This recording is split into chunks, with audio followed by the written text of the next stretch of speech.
अरे ये क्या आरोही, तुम फिर मोबाइल लेकर बैठ गई? शाम की दिया बाती की या बस फोन पर बतिया रही थी अपनी माँ से? मैं 2 घड़ी के लिए घर से बाहर चली जाऊं तो तुम अपने रिश्तेदारों को फोन मिलाती रहती हो। आरोही की सास सुधा जी की जुबान से बिजली गिर रही थी। फोन रखते ही आरोही के दिमाग में उलझन हो गई थी। उसकी माँ दबी आवाज में आरोही से फोन पर कह रही थी, देखो ना आरोही, 3 दिन से बुखार है तेरे पापा को, उतर नहीं रहा। थोड़ी थोड़ी देर में इनको इतनी घबराहट होती है कि पूछो मत।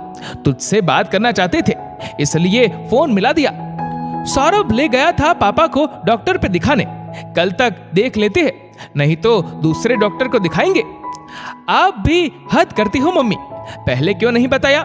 2 घंटे की दूरी पर तो हूं मैं कल ही निकलती हूँ। आरोही बोली, नहीं बेटा, आने की जरूरत नहीं है।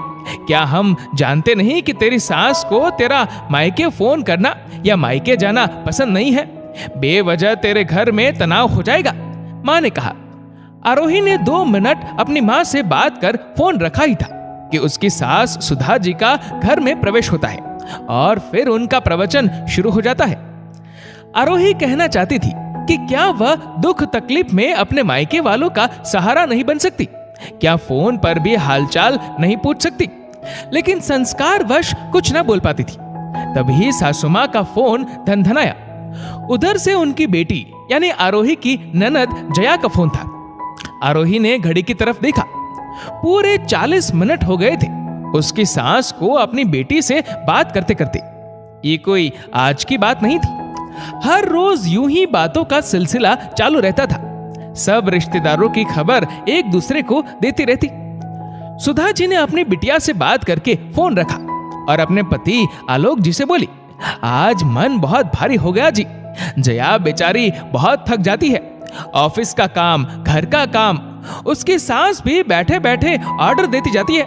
सबसे आखिर में बेचारी खाना खा पाती है। सुबह 5 बजे उठती है, रात के 12 बज जाते हैं काम करते करते। उसकी सास को समझ नहीं आता कि बहू भी इंसान है, मशीन नहीं। भूख बर्दाश्त करो और सबसे आखिरी में खाओ। जरा भी दया माया नहीं है उसकी सास में। सुधा जी ने अपने पति आलोक जी से कहा, अब तुम बताओ, क्या तुम में है अपनी बहू के प्रति दया ममता? तुमने तो अपनी बेटी का चेहरा 4 महीने से नहीं देखा और उदास हो रही हो, जबकि रोज घंटा घंटा उससे फोन पर बात करती हो। तो सोचो, बहू तो 1.5 साल से मायके नहीं गई, क्या उसके माँ पापा उसको देखने नहीं तड़पते होंगे? हमारी बेटी तो ससुराल में रहकर भी फुर्सत से तुमसे अपने दिल की हर बात कहती है। तुम्हारे डर से बहू 2 मिनट भी अपने पीहर बात नहीं कर पाती। हमारी बेटी की तरह बहू को भी घर, स्कूल के काम, हमारी जिम्मेदारी सब देखना पड़ता है। अरे ये कैसा नियम बना रखा है कि जब तक हमारा बेटा रोहन घर नहीं आ जाता, खाना नहीं खा लेता, बहू खाना नहीं खा सकती, चाहे रात के 11 बजे हो। यदि घर के बाकी लोगों को भूख बर्दाश्त नहीं होती तो बहू कैसे भूखे रह सकती है? एक बार बहू को बेटी की नजर से देखो तो सही, उसमें तुम्हें हमारी बेटी जया दिखाई देगी।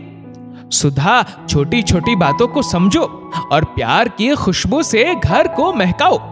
आलोक जी ने अपनी पत्नी को समझाया। सुधा जी आरोही को आवाज देती है, आरोही, आरोही।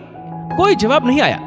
सुधा जी ने उसके कमरे में जाकर देखा तो आरोही अपनी पेन पकड़े स्कूल की कॉपी किताब के ढेर पर सो रही थी। सुबह 5 बजे से वो उठी जो थी। सुधा जी को अपनी बेटी की हालत याद आ गई। सुधा जी आरोही को जगाते हुए कहती है, आरोही उठो, चलो खाना खा लो। अरे सॉरी मम्मी जी, पता नहीं कब आंख लग गई। मैं अभी आप लोगों के लिए खाना परोसती हूँ। और रोहन आ गए क्या? आरोही बोली। रोहन को आते आते देर हो जाएगी, उसका फोन आया था। मैं और तुम्हारे पापा जी तो खाना खा चुके हैं। कल से तुम भी हमारे साथ जल्दी खाना खा लिया करना, तुम्हें जल्दी उठना रहता है ना। और हाँ, कल हम सब चलेंगे तुम्हारे पापा जी की तबीयत देखने। 2 घंटे का ही तो सफर है, तुम चाहो तो उनके पास 2-4 दिन रुक लेना, उन्हें अच्छा लगेगा। चलो अब आओ जल्दी, मैं तुम्हारी खाने की थाली परोसती हूँ। इतना कहकर सुधा जी ने किचन का रुख किया, क्योंकि वह बहू के सामने आंसू नहीं बहाना चाहती थी। आरोही उन्हें आश्चर्य मिश्रित भाव से देखती रह गई। दोस्तों, आज भी कुछ परिवार बेटी और बहू में अंतर कर बहू से अनर्थक आशाएं रखते हैं।